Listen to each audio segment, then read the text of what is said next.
Tu sais quelle est la sorcellerie la plus ancienne du monde et en même temps l'une des plus efficaces? Tu comptes acheter une maison? Tais-toi. Tu comptes voyager? Chut. Tu as une relation, un projet en tête? Tais-toi. Pas parce que c'est un secret, mais parce qu'il y a des choses qui se fanent, qui se perdent ou qui n'arrivent jamais quand tu les exposes trop tôt. Le mauvais œil le plus courant ne se lance pas avec des bougies ou des rituels, il se lance avec le regard. Je te parle là de la jalousie, c'est une énergie réelle, une vibration basse qui colle, qui contamine et qui éteint la lumière de ceux qui partagent leur joie avec innocence. Et crois-moi, pas besoin d'être sorcier pour faire du mal à quelqu'un, il suffit de regarder avec ressentiment ce qu'on n'a pas.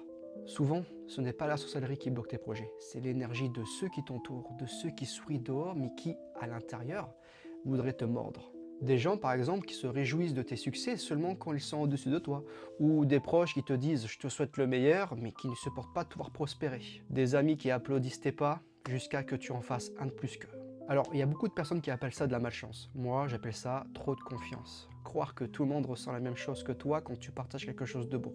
Et non, malheureusement ce n'est pas le cas. Alors avant d'annoncer tes plans, protège-les. Travaille en silence et laisse les résultats parler. Et quand tu arrives là où tu rêvais, quand tu obtiens ce que tu voulais, pas la peine de le dire, parce qu'en fait ça se voit déjà. Parce qu'au final, comme je te le dis, la jalousie des autres est la sorcellerie la plus vieille du monde. Et le meilleur talisman reste le silence.